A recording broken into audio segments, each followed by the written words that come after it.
Siapa kapten timnas Indonesia pilihan Patrick Kluivert dan Alex Pastoor? Saat Patrick Kluivert ditanya dalam sebuah acara talk show, Mata Najwa, apakah Jay Izzes dipertahankan sebagai kapten tim? Ia menjawab dengan lugas bahwa kapten tim akan tetap sama. Menurutnya saat ini tidak ada isu untuk mengubah posisi kapten timnas yang sudah ada. Pada perhelatan sebesar Piala Dunia, dalam sepak bola, memilih kapten sebuah tim adalah sebuah keputusan penting. Seorang kapten tim harus memiliki kualitas kepemimpinan, pengalaman, dan kemampuan untuk memotivasi rekan setimnya di momen krusial. Di laman PSSI, Asnawi Mangkualam adalah kapten timnas Indonesia. Dalam catatan FIFA pun nama Asnawi Mangkualam yang muncul saat digelar pemilihan pemain terbaik 2023. Kapten tim memiliki hak suara untuk memilih pemain terbaik, dan adalah hak bagi seorang pelatih kepala untuk menunjuk siapa salah satu skuad yang tidak saja mumpuni komunikasinya, tapi sekaligus juga memberi motivasi dan menerjemahkan teknis instruksi pelatih kepada rekan-rekan setimnya. Dan yang tak kalah penting adalah rekan-rekan setimnya memiliki respek kepadanya. Berikut profil pemain timnas Indonesia senior dari 26 daftar skuad yang bermain di kualifikasi Piala Dunia 2026 zona Asia, yang memiliki kelayakan memiliki ban kapten. Jay Izzes, pria kelahiran Mierlo, Belanda, 23 tahun lalu itu, dipercaya Sintayong menjadi kapten timnas Indonesia. Izzes yang kini bermain untuk klub Venezia di Liga Serie B Italia itu memiliki kemampuan komunikasi yang bagus dan memiliki kedewasaan. Bek tengah yang mulai masuk PSV Eindhoven Belanda pada usia 9 tahun ini pengalaman internasionalnya juga keren. Dalam tim utama PSV Eindhoven, Izzes membukukan 57 penampilan dan 1 assist. Izzes sempat membela Go Ahead Eagles tahun 2020 hingga 2023. Ia mencatatkan 93 penampilan bersama klub dari kota Deventer, Belanda itu, dengan mengemas 3 gol dan 5 assist. Pada tahun 2023, Izzes dilirik oleh klub Serie B Italia, Venezia. Ia diikat kontrak dengan durasi 4 tahun. Izzes segera menjadi andalan lini pertahanan klub berjuluk I Lagunani dari Italia itu. Usai proses naturalisasi pada September tahun 2024 lalu, Izzes langsung tancap gas membela timnas.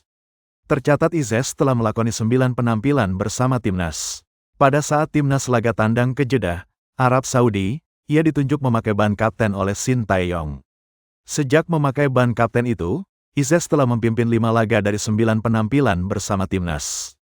Pada pertengahan Oktober tahun lalu, saat timnas bertandang ke China, Asnawi ditunjuk memakai ban kapten oleh Sintayong. Sebenarnya, banyak yang bertanya-tanya tentang keputusan tersebut. Dan pada laga melawan Jepang pada November tahun lalu, Jay dipercaya kembali memakai ban kapten timnas Indonesia. Banyak yang menilai, ketenangan, kedewasaan dan jiwa kepemimpinan Izzes cukup menonjol di antara rekan setimnya yang lain. Asnawi Mangkualam, pemain kelahiran 4 Oktober tahun 1999 ini memulai karir di usia remaja dengan bergabung ke PSM Makassar. Bakatnya cepat berkembang berkat latihan yang dijalaninya. Pada tahun 2016, Asnawi bergabung ke Persiba Balikpapan. Bakat alaminya terus terpoles berkat latihan dan turnamen yang diikutinya. Pada usia 17 tahun, Asnawi mengikuti Indonesian Soccer Championship, dan berhasil mencatatkan namanya sebagai pencetak skor paling muda. Pada tahun 2017, Asnawi memulai debut di Liga 1 bersama PSM Makassar. Bermain sebagai bek kanan yang tangguh. Pada tahun 2019, ia mendapat penghargaan sebagai pemain muda terbaik, menunjukkan bakat dan talentanya yang apik. Pada tahun 2021, Asnawi menerima pinangan Ansan Greeners, sebuah klub bola seri B di Korea Selatan. Keputusan ini didukung oleh Sintayong, yang waktu itu masih sebagai pelatih kepala timnas Indonesia. Ia mendapatkan banyak menit bermain dan memiliki pengalaman di level yang kompetitif. Asnawi mengambil pengalaman lain dengan bergabung ke Port FC pada tahun 2024, sebuah klub bola di Liga Utama Thailand.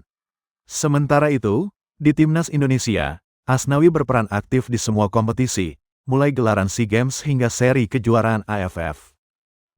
Asnawi bermain di posisi terbaik bek kanan. Namun, ia bisa juga dimainkan sebagai gelandang serang atau gelandang bertahan. Kenyang penghargaan di liga domestik, membuat Asnawi mengambil kesempatan untuk debut lebih kompetitif di liga-liga internasional, sehingga pengalaman dan kemampuannya makin terasa.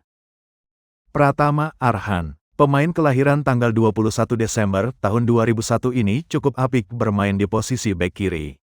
Dan, ia pun memiliki fleksibilitas juga di gelandang bertahan. Pemain kelahiran Blora ini mulanya menimba ilmu di Akademi Junior Klub PSIS Semarang. Talentanya menarik minat punggawa tim junior. Bakatnya makin berkembang hingga pada tahun 2020 ia bergabung ke tim senior PSIS.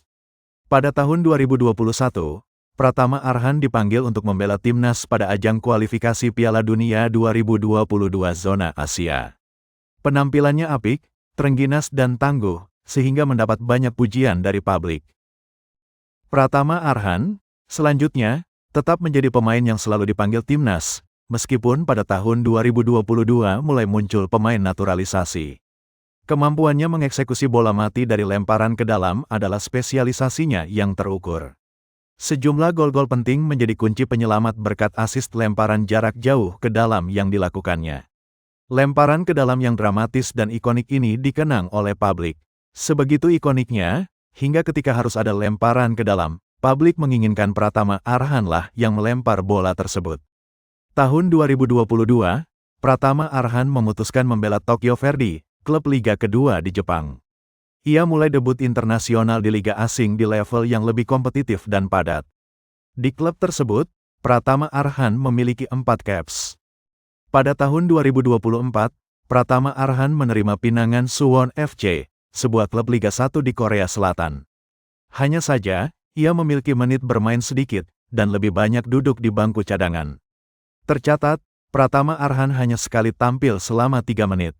Pada babak kualifikasi Piala Asia U23 tahun 2024, Pratama Arhan ditunjuk menjadi kapten timnas. Hingga sekarang, Pratama Arhan tetap ingin terus berkembang karir profesionalnya, mengembangkan skill melampaui dirinya ke level yang lebih kompetitif lagi. Ia menginginkan menit bermain lebih banyak. Nah, di timnas sendiri, yang banyak juga disebut-sebut sejumlah media, ada sejumlah nama yang bisa dan layak untuk menjadi kapten timnas. Misalnya saja Rizky Ridho, Marcelino Ferdinand, Ricky Kambuaya, atau Muhammad Ferrari. Namun, kriteria bagi seorang kapten, secara umum, adalah memiliki kualitas kepemimpinan, pengalaman, kemampuan untuk memotivasi rekan setimnya, juga tak kalah penting adalah mendapatkan respek dari rekan-rekan setimnya. Bagaimana menurut kalian, siapa yang layak jadi kapten timnas Indonesia di bawah kepelatihan Patrick Kluivert?